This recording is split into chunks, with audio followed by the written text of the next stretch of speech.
Fala, Senhor, meus queridos, como é que vocês estão? Eu espero que bem. Mais um vídeo novo no nosso canal, hoje com a participação especial do Jacob. E aí, Jacob? Ele tá meio assustado. Meus queridos, quero compartilhar algo com vocês que eu tenho certeza que vai alcançar o seu coração, que você vai ser tocado pela presença e pelo amor do Senhor. Eu quero, antes de mais nada, pedir para que você se inscreva, que você curta, que você compartilhe, que você deixe um comentário daquilo que você aprendeu aqui conosco.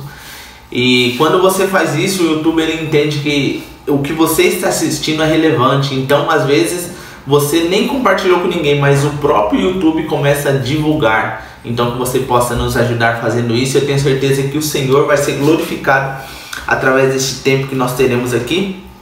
Hoje o tema é: se Jesus voltar hoje, você vai ou você fica? E agora? Às vezes nós estamos caminhando com o Senhor já faz um tempo e nós não temos a convicção, a certeza no nosso coração daquilo que o Senhor fez por nós, da nossa salvação em Cristo Jesus. Então hoje eu quero falar um pouquinho sobre isso, para que nós possamos viver de fato a salvação no Senhor todos os dias. O primeiro passo é a gente entender o sacrifício de Jesus. Em João 3,16, que é um versículo muito conhecido, talvez se você estiver andando na estrada, você vai ver um caminhão passando por você com este versículo aí no para-choque, que fala assim: porque Deus tanto amou o mundo que deu seu Filho unigênito, para todo aquele que nele crê não pereça, mas tenha a vida eterna. Então o primeiro passo é entender o amor de Deus. Deus amou o mundo de tal maneira, então é um amor do Senhor. Aquilo que nós recebemos do Senhor é o amor, é uma graça, é algo que nós não teríamos como fazer. O segundo passo é para que todo aquele que nele crê. Então eu entendo que o que o Senhor fez é nos amar. Então ele morreu no nosso lugar, Deus entrega o seu Filho unigênito para morrer no nosso lugar. E aí, o que nós precisamos fazer? Qual a resposta que eu preciso dar? Crer. Esse é o segundo passo. Eu entendo que o Senhor me amou, eu entendo que é algo que eu não tenho como corresponder, então eu creio. Então por isso eu começo a fazer parte desse povo santo, desse povo escolhido. Já o segundo passo para a gente começar a desenvolver isso, é indo um pouquinho sobre entender esse amor de Deus. Efésios capítulo 2, versículo 8 ao 10, vai falar que isso não vem de vós, é dom de Deus. Então, ou seja, é uma graça. A salvação é uma graça, é algo imerecedor. Nós não merecíamos ser salvos, mas o Senhor vem no nosso lugar por amor e Ele nos entrega algo de graça, que é a salvação. Então, primeira coisa, eu não faço nada para ser salvo. O Senhor salva por meio do seu amor e a minha resposta a isso é crer. Mas não é só isso, porque Efésios 2, do 8 ao 10, vai falar que o Senhor, esse dom de Deus veio para que nós fizéssemos boas obras. Então, nós precisamos entender que quando se trata de obra, tem um trabalho, tem uma prática, tem algo que nós precisamos fazer. Filipenses capítulo 2, do versículo 12 ao 15, fala assim: assim, meus amados, como sempre vocês obedeceram, não apenas na minha presença, porém muito mais agora na minha ausência. Ponham em ação a salvação de vocês com temor e tremor, pois é Deus quem efetua em vocês tanto querer quanto realizar de acordo com a sua boa vontade. Ou seja, ponham em ação. O que eu recebi do Senhor eu preciso pôr em ação, eu preciso ir para a prática, eu preciso trabalhar, desenvolver isso que eu recebi do Senhor. A salvação, como diz meu pastor André, não é só, o Senhor ele não quer só nos salvar, Ele não quer só que eu seja salvo e agora eu vou morar com Ele. Porque se esse fosse o intuito, a partir do momento que eu aceitei a Jesus, o Senhor ele já me recolhia aos céus. Não é só isso, tem algo, tem uma missão, tem um propósito, tem algo que nós precisamos fazer aqui que o Senhor requer de nós. Aí Filipenses continua dizendo: pois é Deus quem efetua em nós o querer e o realizar de acordo com a sua vontade. Então, se Ele quem realiza em nós o querer e o realizar de acordo com a sua vontade, ou seja, o Senhor ele me salvou, eu criei nessa salvação, agora Ele é o meu Senhor, então eu preciso estar debaixo da sua vontade. Então nós precisamos entender qual é essa vontade, o que Ele espera de mim agora, a partir do momento que eu sou salvo, o que Ele espera de mim. Aí o versículo continua dizendo: fazer tudo sem queixas e sem discussões, Porque muitas das vezes fazer a vontade de Deus, entender a vontade de Deus, muitas das vezes nós não iremos concordar. Sabe por quê? Porque às vezes o Senhor quer que nós perdoamos, às vezes não, todas as vezes o Senhor quer que nós liberamos o perdão. Todas as vezes o Senhor quer que nós ajudamos pessoas que muitas das vezes serão ingratas conosco. Então, é fazer sem queixas nem discussão. Não tenta entender, não tenta discutir, não fica se queixando, simplesmente obedeça. Porque nós recebemos algo que nós não merecíamos. E o Senhor espera que nós, em resposta a isso, em resposta ao que Ele já nos entregou, nós sejamos gratos e façamos tudo para a glória dEle. Nós obedecemos aquilo que Ele já nos entregou e obedecemos a missão que Ele concedeu a nós, esse propósito. Para que nós sejamos puros e irrepreensíveis, filhos de Deus. Quem não gosta de ser filho de Deus? Né? Quem não gosta de ser, cara, você é filho de Deus, ou você ser comparado com o filho de Deus? Isso é muito bom, não é? Então, para isso, nós precisamos ser puros e irrepreensíveis. E eu só consigo ser puro e irrepreensível, eu só consigo fazer tudo sem queixa e sem discussão se eu estiver focado em servir ao meu Senhor. Independente do que me custe, eu preciso entender que Ele me entregou algo que eu não teria como pagar. Eu recebi uma salvação que eu não merecia. Então, por que não o obedecer? Por que não o servir de todo o coração? Ter a vontade dEle sem queixas e sem discussão.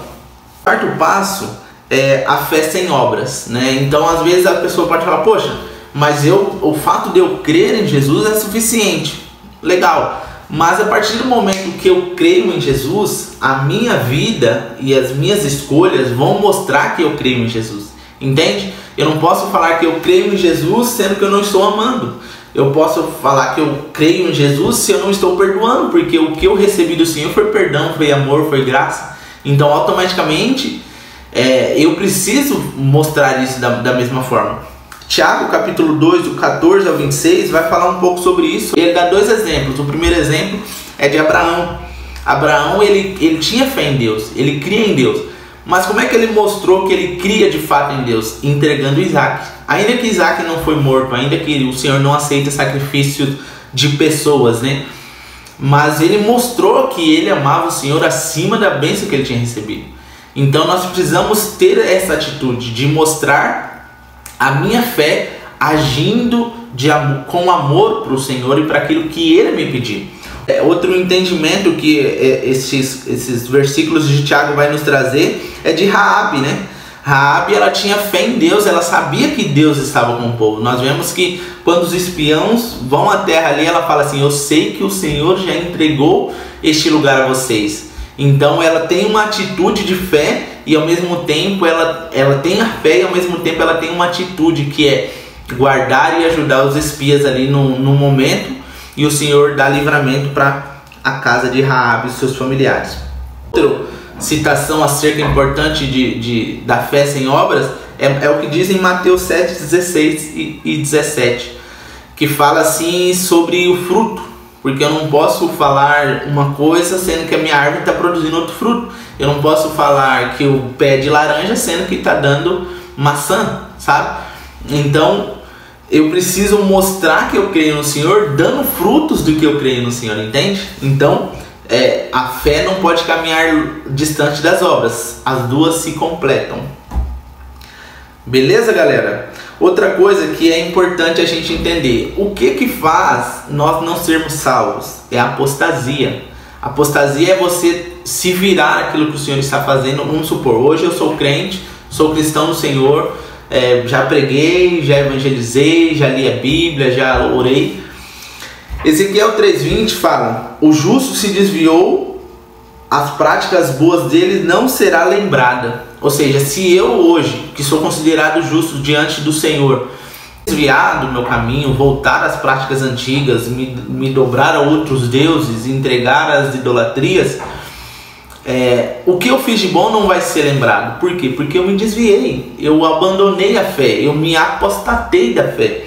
Em 1 Timóteo 4:1 também vai falar isso, abandonar a fé e seguir a doutrina de demônios. Então, se Jesus voltasse hoje e eu estivesse apostatado da fé, desviado do caminho, como nós gostamos de falar, se desviado, né? Se desviou da igreja, E sim, eu não iria subir com o Senhor, porque eu abandonei a fé que eu tinha no Senhor. Outra coisa também, que fala também da apostasia e do joio, é o que fala em Mateus 7, 21 e 23.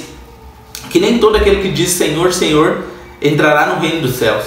Então, a gente precisa entender que não é só sobre falar que crê no Senhor, não é sobre realizar proezas que mostram o Senhor, porque Mateus 7, 21 e 23, ele vai falar de pessoas que estavam curando, de pessoas que estavam profetizando, pessoas que estavam realizando milagres. E o Senhor falou assim, ó, afasta-se de mim, porque vocês não fazem a vontade do meu Pai. Entende que a fé em Jesus Cristo é acompanhada de uma obediência ao Senhor, de uma obediência à vontade do Pai. Não adianta eu realizar milagres e proezas, porque às vezes o Senhor pode realizar um milagre, uma proeza, algo sobrenatural através da minha vida, não pela minha vida, mas pela fé da pessoa que está necessitada, entende? Então é algo que nós precisamos prestar atenção. O que o Senhor requer de nós é que nós creiamos no Senhor, no sacrifício de Cristo, e que nós obedecemos à vontade do Pai. Irmãos, se Jesus voltar hoje, qual a conclusão que nós chegamos? A conclusão que nós chegamos é: nós precisamos nos examinar. Será que nós estamos entendendo que a salvação não é aquilo que eu faço e sim aquilo que eu recebi do Senhor? E consequentemente, será que eu estou vivendo essa vida parecendo cada dia mais com Cristo? Será que eu estou vivendo de acordo com a vontade do meu Pai? Será que eu estou sendo um imitador de Cristo? Eu não posso falar para você se você vai ou não para a eternidade, mas dentro dos versículos que nós lemos aqui, que nós é necessário que nós demos uma resposta.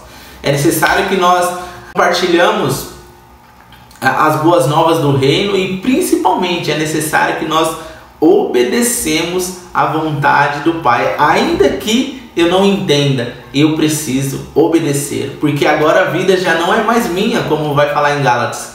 Eu já não vivo mais eu, mas é Cristo que vive em mim.